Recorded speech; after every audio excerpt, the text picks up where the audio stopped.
Hello, and welcome to Lab 2, Introduction to Plate Tectonics. The ocean floor contains a diverse array of features, including continental shelves, slopes, plains, trenches, seamounts, and ridges, to name a few. One might ask, what common processes, if any, were responsible for these features? In 1915, the German meteorologist Alfred Wegener published the hypothesis of continental drift. He noticed that many continents fit together like a jigsaw puzzle, and that many continents like India, Australia, and Antarctica, physically located far away from each other, displayed similar rock types and fossils shared along their coastlines. From these observations, he predicted that the continents were once assembled as a single supercontinent and have slowly drifted to their current positions. However, Wegener's hypothesis of continental drift was initially widely rejected because it offered no system or mechanism to move these massive continents. Seafloor spreading. It wasn't until technological advances in the 1950s and 60s that produced detailed bathymetric maps of ocean basins. These maps were used to help identify a key mechanism that moves continents, seafloor spreading. Along oceanic volcanic ridges, molten material rising from the Earth's interior develops new crust and drives the continental plates apart, providing a global mechanism for plate tectonics. Thus, seafloor spreading was a key discovery that helped turn plate tectonics from a hypothesis into a theory. Next, let's look at the difference between a hypothesis and a theory. Hypothesis. A hypothesis is a proposed scientific explanation for a set of observations. Specifically, a hypothesis is simply an idea that can be rigorously tested, one that has not been proven, and may be proven false. Moreover, a hypothesis can lead to a theory when combined with other hypotheses. In this example, we see the hypotheses continental drift and seafloor spreading. A theory is a well-tested explanation that unifies a broad range of observations. Scientifically, it has been rigorously tested and proven, it's based on a wide range of data, and it's compiled of many hypotheses. In this example, we see the theory, plate tectonics. Thus, a theory like plate tectonics is structured from rigorously tested ideas like continental drift and seafloor spreading, and explains how these hypotheses fit together. Thus, theories evolve from the testing of many diverse hypotheses, but also a theory may not explain all of its associated observations, but may be continued to be modified and refined over time as scientific process improves. The cross-section of Earth's interior. Earth's interior can be subdivided into concentric layers based on either composition, elements, minerals, and rocks, or behavior, rigid, plastic, or liquid. Let's begin with the outermost layer called the lithosphere. The thickness of the lithosphere averages approximately 100 kilometers, and it is comprised of rigid continental and oceanic crust, as well as the uppermost solid portion of the mantle. Directly below the lithosphere is the asthenosphere. The asthenosphere is a partially melted or plastic layer upon which tectonic plates slide. The mantle changes its behavior with increasing depth, temperature, and pressure, and below the mantle is Earth's core, comprised of a liquid outer core and a rigid inner core. For the purposes of this lab, we will focus on the uppermost layers, specifically the lithosphere and the asthenosphere, and the movement of the massive rigid tectonic plates.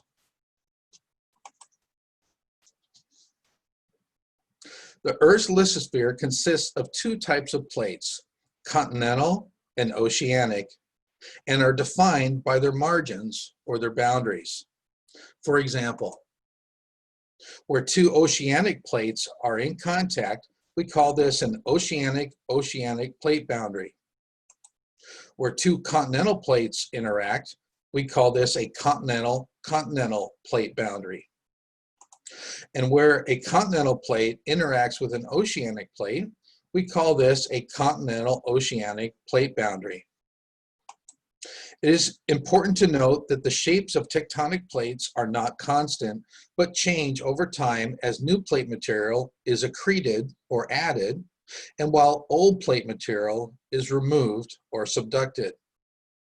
Next, we will discuss these plate boundaries, their names, and how each boundary's motion moves in specific directions. Plate boundaries. The crust of Earth is comprised of either continental or oceanic plates. Like a moving jigsaw puzzle, these rigid lithospheric plates move upon the plastic asthenosphere. Thus, the boundaries between plates are active. Adjacent plates share one of three basic types of plate boundaries: transform, divergent, or convergent. These boundary types are classified by either their relative motion towards one another or by the dominant processes affecting their margins.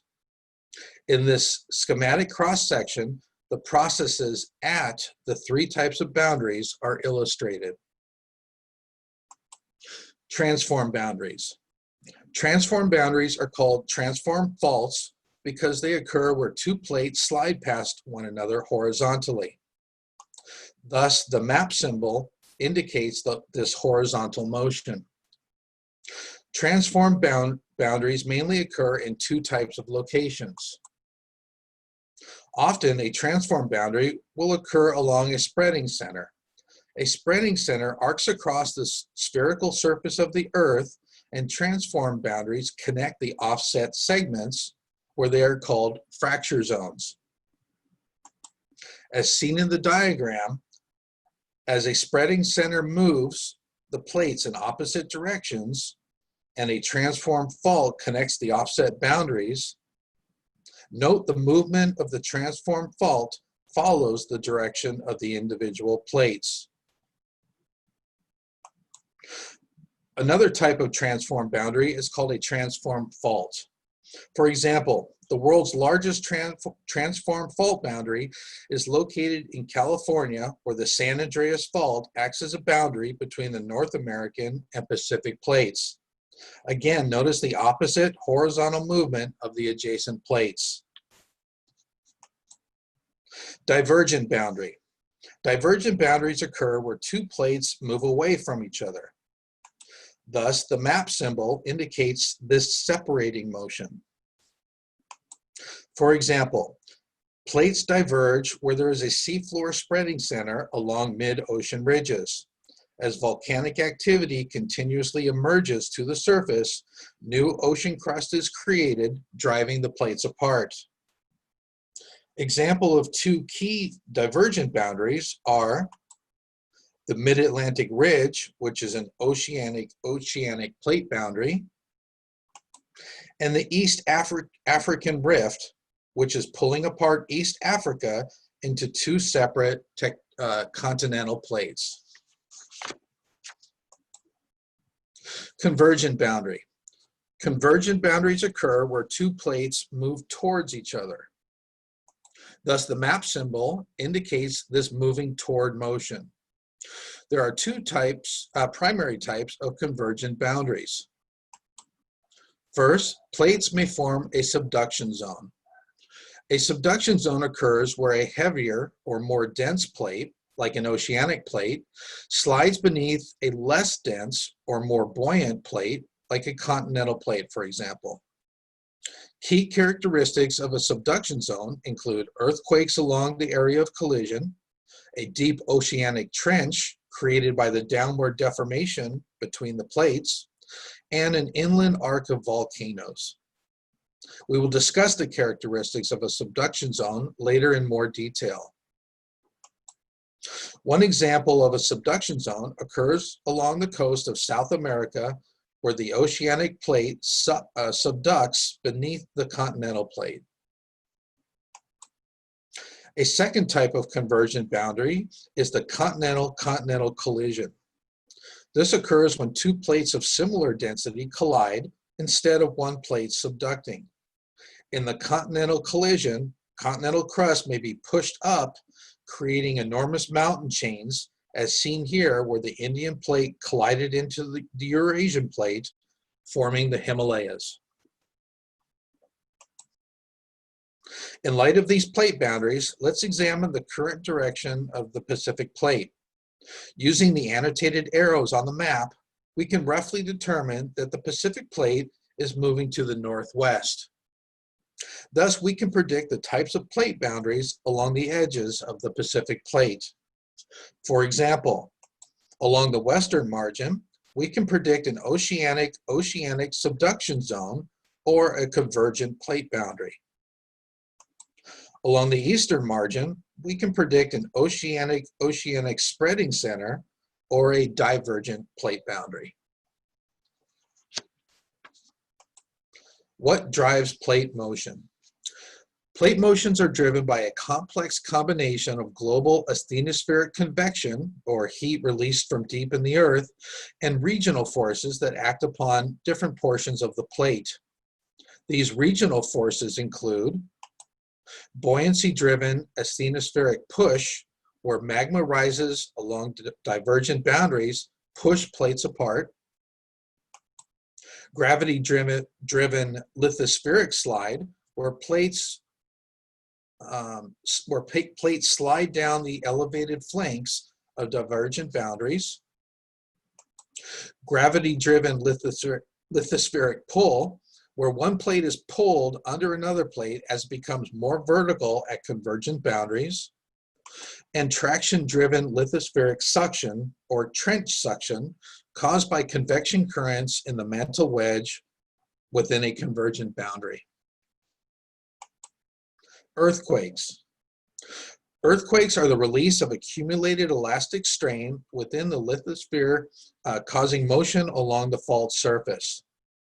The focus is the exact location of an earthquake, whereas the epicenter is the map location plotted on the surface directly overlying the focus. The size of an earthquake is reported using the Richter scale. The Richter magnitude is the measure of ground shaking intensity caused by an earthquake.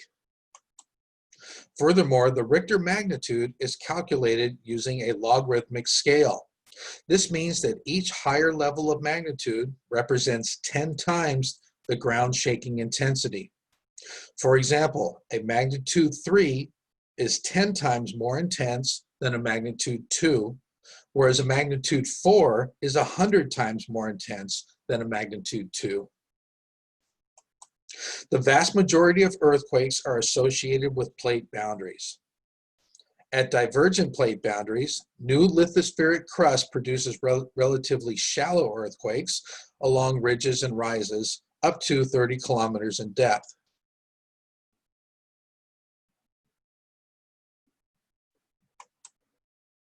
At convergent plate boundaries, the subducting plate produces earthquakes relatively deep, potentially at depths of hundreds of kilometers. And at transform plate boundaries, the adjacent plates sliding along each other accumulate strain and episodically release relatively shallow earthquakes up to 30 kilometers in depth.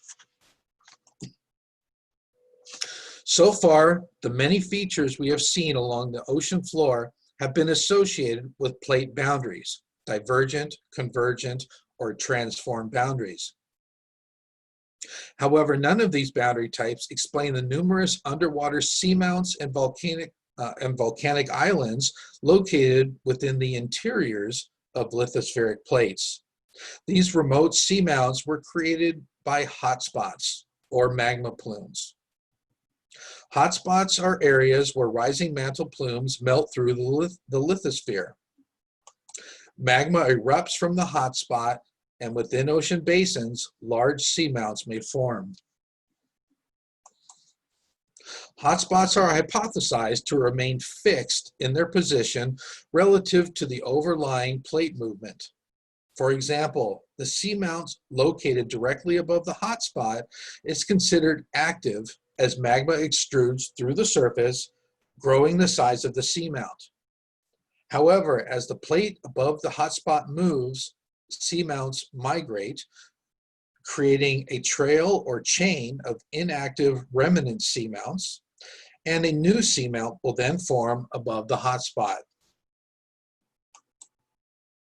At times, seamounts build high enough to breach the ocean surface, forming volcanic islands, as seen in the Hawaiian Range, a chain of seamounts which include the active seamount of the Big Island of Hawaii, situated above the hotspot, followed by a chain of seamounts and volcanic islands.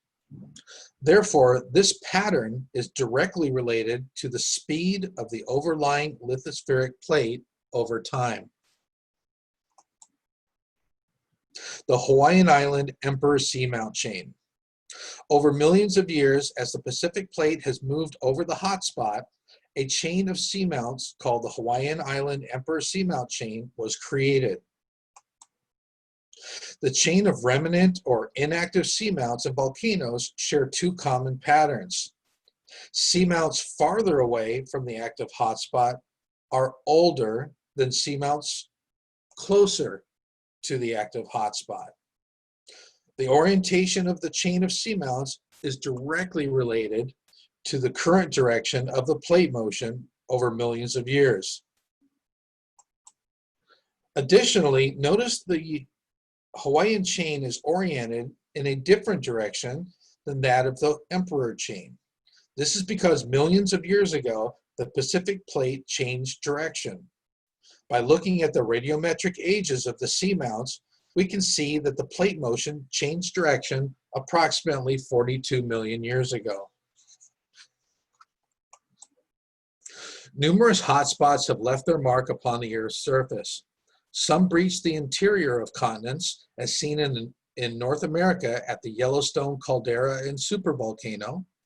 Others break through the ocean floor and create seamounts and island chains.